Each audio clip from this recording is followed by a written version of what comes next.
Bueno, José Luis D'Angelo Rodríguez es colega periodista. Vamos a hablar de un tema que a nosotros nos parece injusto y correcto que quede como una cuestión colateral en el medio de todo lo que ocurre. Hay una decisión de las últimas semanas que tiene que ver con decisiones que ha tomado el ministro de Defensa, Jorge Tayana.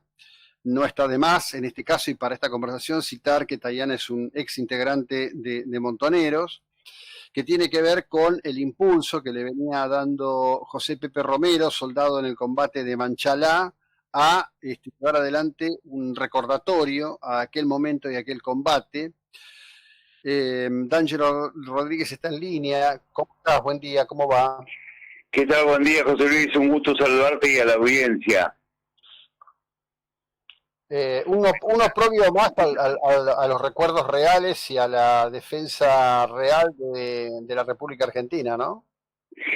En realidad yo creo que es más grave que eso, porque se trata de una contienda cultural claramente planteada por el gobierno nacional o por el kirchnerismo, que es que nos quieren definitivamente imponer una historia manipulada para controlar el presente y condicionar el futuro, porque se trata de la generación diezmada, ¿es verdad? La que debe tomar la posta. Bueno, ni generación ni diezmada.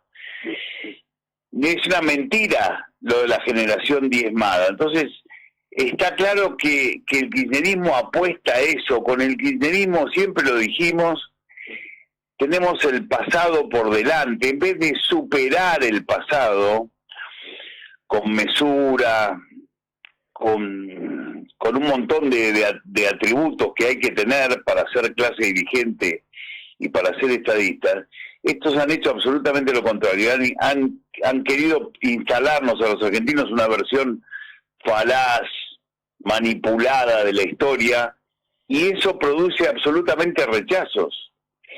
Hay dos fuerzas políticas que van a venirnos a pedir el voto, que son Juntos por el Cambio y Milei, no el kirchnerismo, por supuesto. Y nosotros tenemos que decirle qué van a hacer con los derechos humanos, porque los derechos humanos en manos de la izquierda revolucionaria, en manos de los Pietragala, de Pedro Révora, en manos de esta gente, van a ser siempre alimento para la indefensión de la Argentina y para la indefensión de los argentinos. El setentismo que el kirchnerismo encarna y que lo lleva como bandera es el responsable, José Luis, de la inseguridad de los argentinos, porque es el padre del abolicionismo o garanto abolicionismo. Los derechos humanos para el kirchnerismo son para los delincuentes y para los terroristas, no son para la mayoría. Es una tiranía de una minoría. Eso de la generación diezmada forma parte del relato, ni generación ni diezmada. ¿Qué es una generación? Una generación es un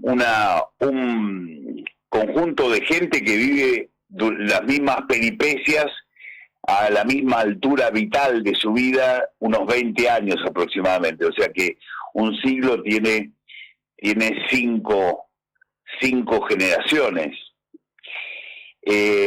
Para la época de los 70, si consideramos el medio, los 74, 75, había 25 millones de habitantes aproximadamente.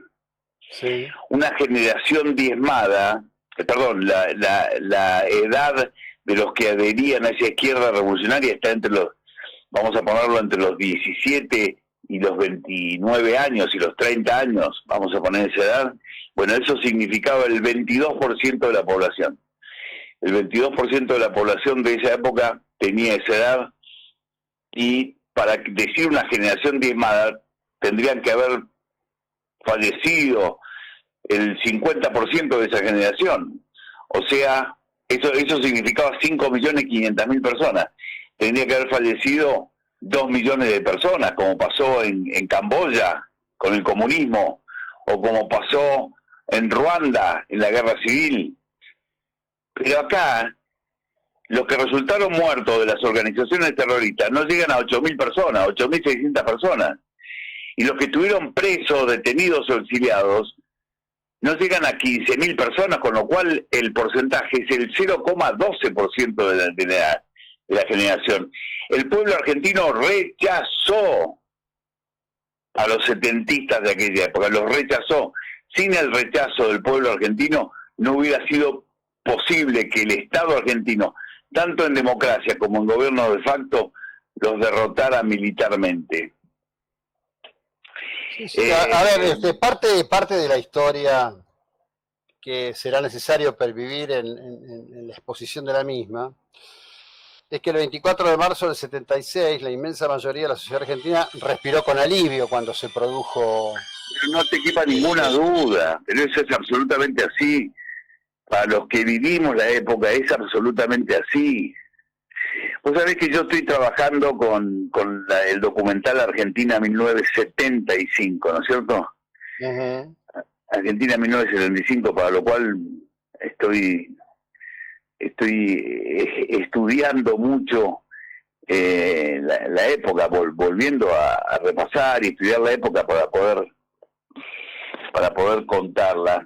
Y entonces, entre tanto y tanto material que está a disposición nuestra, cuando lo queremos buscar, encuentro esta frase. Dice, los montoneros dicen en 1975, en enero de 1975, o sea, estaba el gobierno constitucional de Isabel Martínez de Perón. Dice, tenemos objetivos militares porque la lucha es integral. Y aun cuando Montoneros impulse la creación de estructuras para el desarrollo de la acción política en los marcos liberales del sistema, mantiene el proyecto de guerra integral y lo desarrolla. Montoneros reconoce en la acción militar no solo el nivel superior desde el punto de vista estratégico, sino que adquiere en esta etapa fundamental importancia en el desarrollo de las fuerzas propias y la destrucción del enemigo. El objetivo de nuestra ofensiva militar es probar al enemigo que es imposible pacificar al país por la represión. Tiene una actualidad este texto tremenda. Sigue, mientras no se satisfagan las aspiraciones populares con un proceso de liberación, aquí no habrá estabilidad, ni paz, ni tranquilidad para nadie. Si te suena amenaza futura que ya hemos escuchado, es tu problema, José Luis. Y continúa y termina. Si los trabajadores y el pueblo padecen la persecución y la explotación, había 4% de pobres en el país, José Luis. Si los trabajadores y el pueblo padecen la persecución y la explotación, también el enemigo deberá responder a la justicia popular que ejerceremos sobre los responsables de este estado de cosas. Esto es igual. Lo curioso de todo esto, y está muy bueno rescatarlo, es que todavía hay gente, contemporáneos míos, por ejemplo, ¿no? Acá algunos me están escribiendo, Sí. Que tienden a creer todo esto, se han comprado todo esto. Yo voy a decir, yo soy contemporáneo, yo tenía 17 años en 1970. Sí. Y la verdad que a veces, como me dicen algunos amigos, tendría que escribir algunas cosas. Claro. Porque la verdad es que en principio toda esta idea de la revolución armada fue parte de una inmensa, gigantesca confusión social que se llevó la vida de muchos jóvenes. Desafortunadamente faltan trabajar e investigar, por ejemplo, sobre la contraofensiva, el modo en que la cúpula montonera se deshizo de los que habían adoptado una posición divergente con respecto de lo que planteaban Firmenich, Vaca Narvaja, todos estos, donde Sí. los mandaron a la muerte, bueno, tantas cosas. Pero quiero referenciarme en esto puntualmente. ¿Qué fue exactamente el combate de Manchalá y por qué estos conscriptos pretenden, digamos, legítimamente, entiendo, tener la oportunidad de exponer eso frente a las generaciones presentes? ¿Por qué se prohíbe? No. ¿Qué es lo que ellos buscan que la sociedad conozca? Prohíbe Tayana porque que le causaron que 12 soldados con valentía, con mucha valentía, 12 soldados y 2 suboficiales pararon una columna de más de 120 terroristas del ERP que iban a atacar el comando táctico de la brigada. Estamos hablando de gobierno constitucional. Iban a atacar el comando táctico que estaba en la ciudad de Famaillá, en Tucumán. Y estos soldados que estaban haciendo acción cívica, que estaban arreglando una escuela, una modestia, una escuela muy muy humilde, en un paraje, en un caserío, ahí en el suroeste de Tucumán, en la localidad, no se puede decir localidad, en el caserío de Manchalá, a 17 kilómetros de Famaillá, se toparon, en realidad la columna que venían camiones se topó con estos soldados, se confundieron los guerrilleros y ¿cómo se llama? Y se empezaron a tirotear, y se produjo un tiroteo que obligó a que frenaran la columna y no pudieron llegar, y después llegaron refuerzos, pero estuvieron como 3 horas tiroteándose, con 80 o 120 tiros cada uno de los soldados. Mirá cómo es el relato, José Luis, 2 minutos, 1 minuto y medio te robo. Sí. Dice un libro, Ojos Celestes, oriundo de Bahía Blanca, se llamaba Juan Carlos Irurtia, tenía una herida de bala en el pie, en la pierna, le decían el mudo.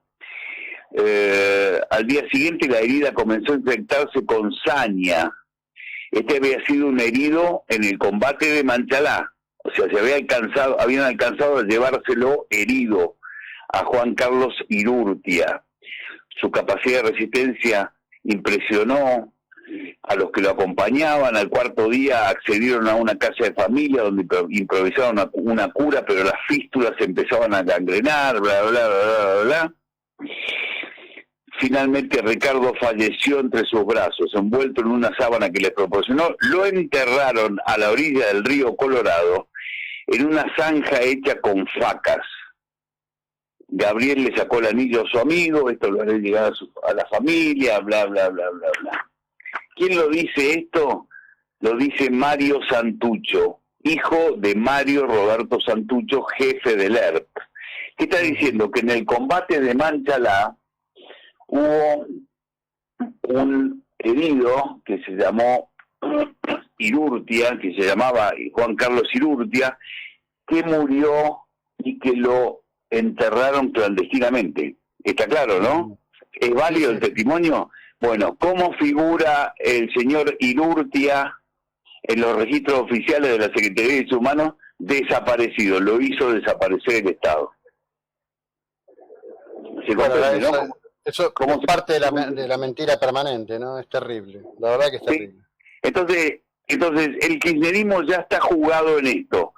Colocan como candidato a presidente a una persona cuyo único mérito es haber sido hijo de 2 jefes montoneros que han hecho desastre, porque Lucía Révora, la mamá de Guado de Pedro, sí, está bien, no tiene nada que ver el hijo con lo que haya hecho la madre, pero si la reivindica, sí tiene que ver. Si reivindica la lucha guerrillera de su madre, sí tiene que ver. Porque esos guerrilleros terroristas, como te decía, el pueblo argentino les dio la espalda, eran una minoría. Perón lo llamó reducido número de psicópatas.